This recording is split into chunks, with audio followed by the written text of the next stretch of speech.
Un hombre feminista es siempre visto por un hombre machista como una especie de traidor, porque es un hombre que ha traicionado en definitiva los mandatos de género, lo que se supone que es un hombre de verdad, que ha rechazado esa negación de lo femenino que siempre implica la masculinidad, y por lo tanto ese hombre es visto como el que está, pues eso, traicionando las reglas tradicionales del machismo y del patriarcado. Y como ahora mismo estamos viviendo también una especie de reacción neomachista de muchos sectores masculinos que frente a los avances del feminismo se colocan a la defensiva, pues lógicamente los hombres que somos de alguna forma aliados del feminismo, pues estamos también en el punto de mira de estos hombres que entienden que somos sus enemigos prácticamente, ¿no? Desde el momento en que nos hemos aliado con las mujeres y desde el momento en que somos cómplices de la lucha feminista.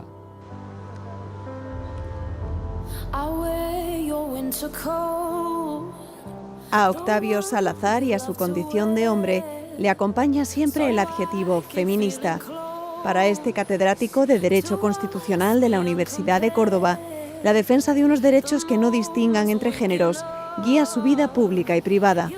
En su último libro, El hombre que no deberíamos ser, intenta demostrar que existe una manera distinta de ser hombre, fuera de los estrictos cánones y las exigencias de la masculinidad. Un hombre más cercano a las mujeres en la lucha por un objetivo, el de alcanzar la igualdad real y efectiva, que debe ser compartido.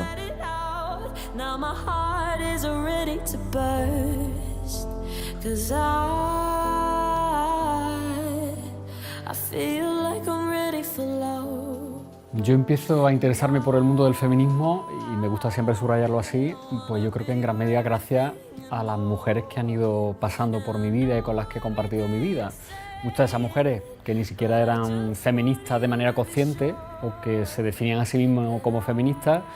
pero de las que yo aprendí una serie de comportamientos y habilidades y de manera de entender la vida que luego con el tiempo me he dado cuenta que eso era feminismo, ¿no? Y te estoy hablando de mis abuelas, de mis tías o de mi madre, por ejemplo, ¿no? Y luego, de manera mucho más, podemos decir, intelectual y mucho más precisa, cuando llego a la Facultad de Derecho y como estudiante y me encuentro en el primer curso de la facultad con mi profesora de Derecho Constitucional, que en concreto era la profesora Carmen Calvo, que es la actual vicepresidenta del Gobierno, y que es la primera mujer que a mí me habla de la teoría feminista, de la lucha de las mujeres por la igualdad y de lo que todavía queda por hacer en materia de derechos desde el punto de vista del género. Y eso para mí fue como la llave o la ventana que se me abrió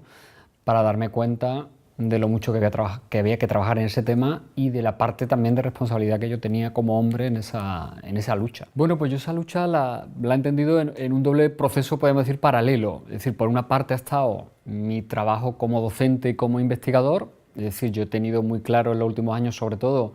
que una de mis líneas prioritarias de trabajo tenía que ser la lucha por la igualdad, profundizar en el marco de un Estado constitucional como es el nuestro, qué se puede hacer para que cada vez seamos más iguales mujeres y hombres, pero luego de manera paralela y a veces entrecruzándose he intentado, en la medida en que he podido o que he sabido, tratar de ser también un hombre feminista en mi vida más personal, en mi vida familiar, como padre que soy de un hijo adolescente o en las relaciones personales que he ido teniendo a lo largo de mi vida. Y en ese aprendizaje, porque yo creo que es un aprendizaje, es en el que todavía estoy, porque esto es un camino larguísimo. Un hombre feminista es aquel que en primer lugar toma conciencia del lugar privilegiado en el que está por el hecho de ser hombre, es decir, que el hecho de nacer varón le posibilita una serie de oportunidades de manera inmediata que la mujer no tiene y que a partir de esa conciencia pues empieza a renunciar a parte de esos privilegios, de esos dividendos patriarcales, podríamos llamarlo así, y empieza a transformar su vida de acuerdo con otras reglas del juego que significan que mujeres y hombres tenemos que ser considerados equivalentes. Yo creo que un hombre feminista es aquel que se coloca en una posición de incomodidad y empieza a replantearse su vida desde esa lógica que no es otra que la de la igualdad.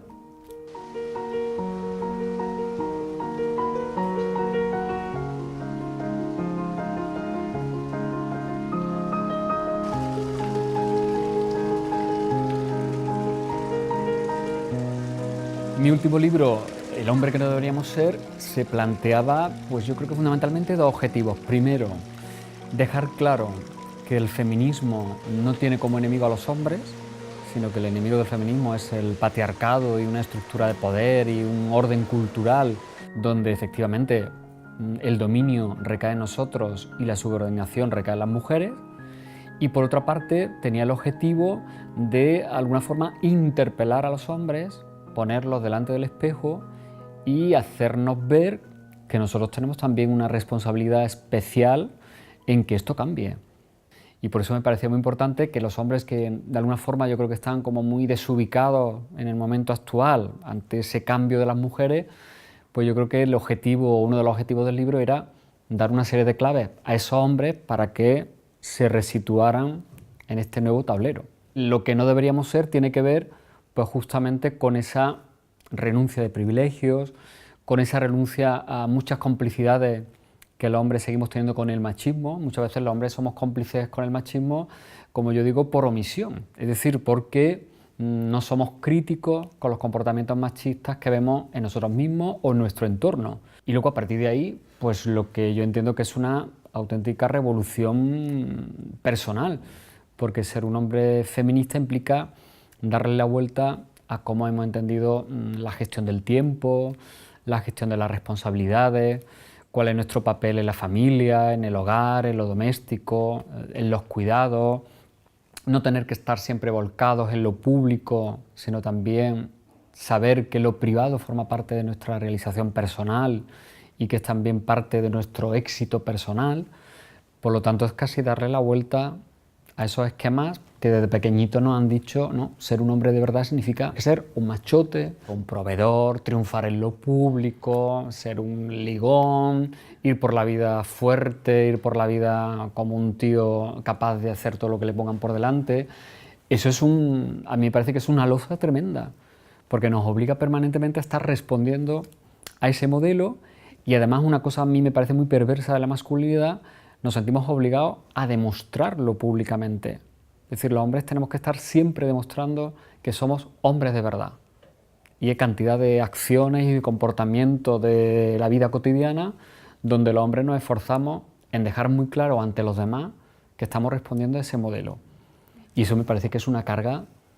tremenda y una serie de renuncias que también los hombres hemos hecho a lo largo del tiempo, ¿no? La renuncia a determinadas emociones, a vivir determinados vínculos en el terreno más personal, más familiar, a todo ese tiempo que tiene que ver con lo privado. Bueno, pues todo eso lo hemos negado porque hemos entendido que era de las mujeres, que era femenino. Y a mí me parece que eso es una renuncia tremenda porque todas esas dimensiones son parte del ser humano, sea hombre o sea mujer. Entonces yo creo que seríamos mejores hombres y mejores mujeres si justamente nosotros no renunciáramos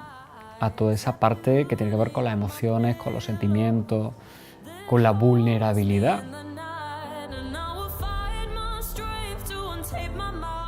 El feminismo tiene también mucho de propuesta utópica, pero utópica en el sentido no negativo. Normalmente cuando decimos que una cosa es una utopía, parece que estamos diciendo que es como una cosa imposible o que es una cosa fantasiosa, cuando realmente, si nos fijamos en la historia de la humanidad, las utopías son las que han servido para mover la humanidad hacia adelante. Entonces, desde ese punto de vista, yo creo que el feminismo lo que nos marca es un horizonte hacia el que tenemos que tender y hacia el que tenemos que trabajar. ¿Que es complicado? Claro, es muy complicado porque es la cultura machista y el orden político y de poder que durante siglos ha dominado la humanidad y que por lo tanto va a ser muy complicado transformarlo y yo diría que hasta revolucionarlo, que es lo que haría falta. Pero yo entiendo que esa utopía nos debe servir para animarnos a ese trabajo cotidiano. Es decir, yo creo que aquí cualquier conquista que se haga, por pequeña que sea, va sumando y todas y todos tenemos una especial responsabilidad con distintos niveles. Esto es una suma de muchísimos esfuerzos y de muchísimas responsabilidades. Lo que no vale es decir esto no va conmigo o esto es una cuestión de los políticos o bueno, ya vendrán otros o otras que me lo solucionen. No, yo creo que así esto no va a cambiar nunca. La clave yo creo es asumir que esto también es responsabilidad de cada uno y de cada una de nosotras.